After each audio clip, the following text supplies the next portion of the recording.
Hey everyone, welcome to my channel. My name is Boss, and today guys we are going to take a look at what is a DOS and what is a DDoS. Now we are going to find out what is the difference and how this attack can be really dangerous for servers, PCs, or really any kind of devices. Before this video starts, please consider subscribing, leaving a like and a comment. If you really enjoyed this video, please consider sharing it to your friends to make this channel grow. By the way, we are almost at 200 subs guys. Thank you so much, you are amazing. Now without further ado, let's go right into the video. Okay, so for the sake of this video, I made a sort of contraption or schematic, whatever you want to call it, with a PC and a server. Now we are going to look at what these devices do and how a DOS and DDoS can be made. Now right over here we have a PC with the IP address which is 192.168.1.5. Now I will be doing later on a lot of videos explaining this video because there is a lot of technical things going on, but I'm going to try to make this video really simple. Now this basically is the address of the device. So you know when you want an Amazon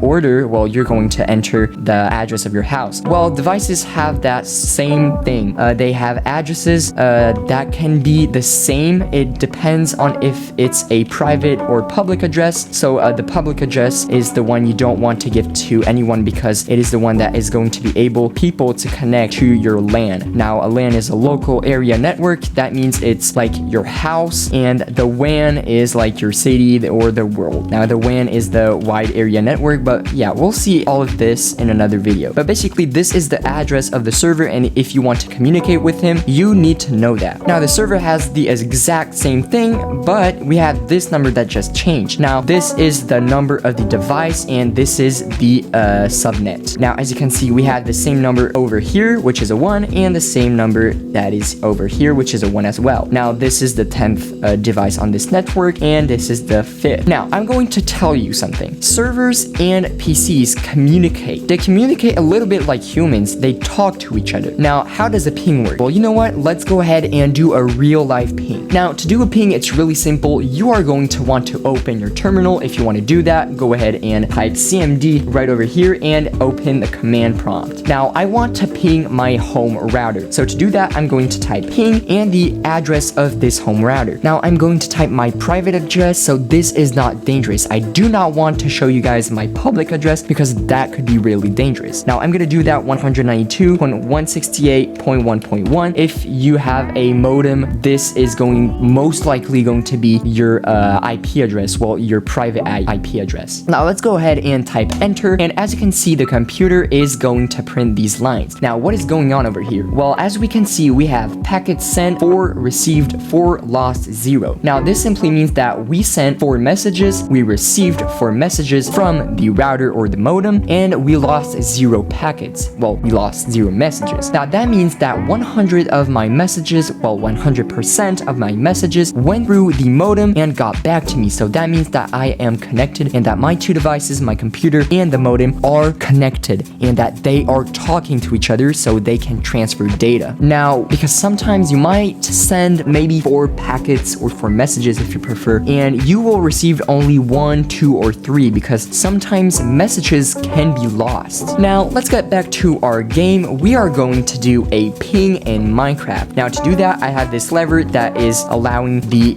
Ethernet or well, information's data, whatever you want to call them, to transfer to each other, and we are going to see how this behaves. So let's go ahead and just send one ping. As you can see, ping 192.168.1.10. So this device is pinging this device. So let's go ahead and put just 1, and let's go and open this device. Now as you can see, the ping is going directly into the modem. Well, not directly because it's a chicken and it's dumb, but basically yeah, a ping doesn't do that. It just goes right away, but yeah, it's a chicken. But anyways, as you can see, the chicken can go and fit in that, and just, you know, you just transferred a ping. Now as we saw, we basically have 4 pings, well, a ping sends 4 packets. So basically here we have 4 packets, 4 packets, 4 packets, 4 packets. So that is 16 in total. Now this is pretty logic because computers and servers need to communicate so you can transfer data, and that is how you are watching this video. Your computer is connected to a server that has this video which is owned by YouTube. Now, let's go ahead and do a DOS, and I will explain what a DDoS is later in the video. But basically, a DOS is you don't put one ping or 2 or 3 or 4. You put a lot of pings. Now, when I say a lot, right now I'm gonna put, well, a lot of animals, well, a lot of pings. Sorry, they're not animals, they're pings. I'm gonna put a lot of pings, and that is going to be a lot of information. And yeah, I will get to you when I back putting all these pings into the computer. Okay, so my computer is loaded with data and is loaded with ping requests. So let's go and take a look at how this behaves. Now let's open the latches to send the data, and yeah, as you can see, we have too much pings. We have way too much pings, and we have so much pings that, well, it doesn't even fit into the server.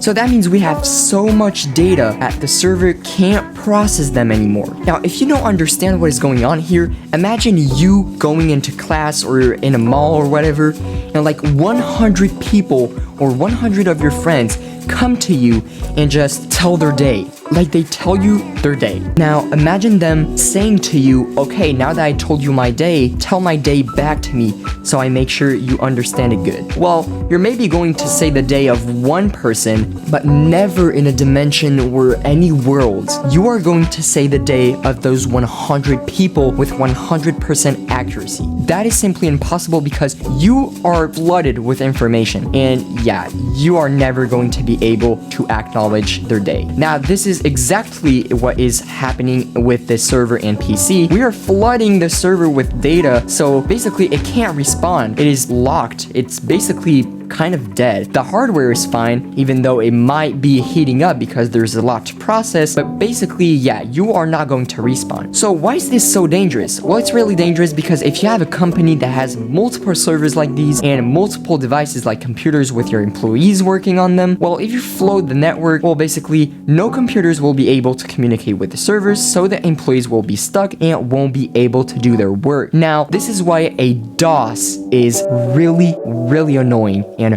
really, really dangerous. Now, I told you about the DOS, but what is a DDoS? Everyone is talking about a DDoS, and you know, when you were on Call of Duty or whatever, there was always that one kid that was like, oh, I'm gonna DDoS you, I'm gonna DDoS your connection. Well, even though a DDoS is really complicated, it's even more when you know what's going on with a DDoS. Okay guys, so now let's take a look at what a DDoS is. So DDoS is for distributed denial of service. So basically a DDoS is the same as a DOS, but as you may guessed it, with multiple devices. So in a normal DOS, as we just saw, well, you have just one computer just flooding one server. But now servers are really powerful, they have a lot of securities, and they know how to defend themselves, and they're so powerful that even a DOS from one computer wouldn't really function. Now, this is where DDoS were introduced. This is a denial of service, so a DOS, but at the same time by multiple computers. Now, what is really, really hard with this is not really the denial of service, even though a denial of service is hard to do, don't get me wrong. I mean a real one, because you can do simple denial of services like in Minecraft servers where you click on a server, like when you go on servers, sometimes you can click on survival server, creative server, whatever. Well, if you go ahead and click on that and spam that, you are sending a request, and if you are on one of these servers that is down, so that means you can't connect to it, and if you have a error message right in here in the hotbar and you can spam that button, well, you are going to send a lot of packets, and this is how you can do a DOS. Now, a denial of service is really complicated because you need a lot of machines, so there are two ways. The first way is you are a really, really, really, really, really, really, really rich person and you have a ton of computers. When I say a ton, right now there are 3, but sometimes in botnets that's what they are called botnets. Well, you have multiple thousands of devices. Even though you can even have 100,000, even a million, or you know what, you could have 1 trillion devices in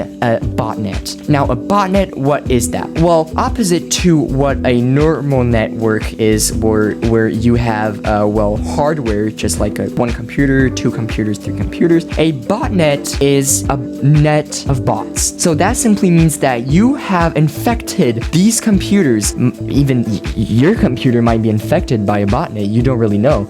Imagine a worm worm, I will be doing an in-depth video of what is a worm, but basically it's a virus that transfers itself to other devices. So imagine you have a worm on this computer, well, it's gonna go on this one, and it's gonna go on this one. And you are going to have sort of an app or a code attached to that worm, and it will execute a ping or a denial of service. And because it is a distributed denial of service, well, that is why it's called a DDoS. Now, why is a DDoS way more powerful and, well, way more known than a DOS? Well, it's really simple. You have multiple machines. That's it. You have multiple machines sending a ton of requests. So imagine this is a house and the pings are people. When we did the DOS, we had a house filled with 100 people, or maybe 200 or 300. I didn't count the chickens, I'm not gonna lie. But you had 300 people telling you their day and asking you to acknowledge their day, each and one of them. Now imagine having 3, 4, 10 million houses filled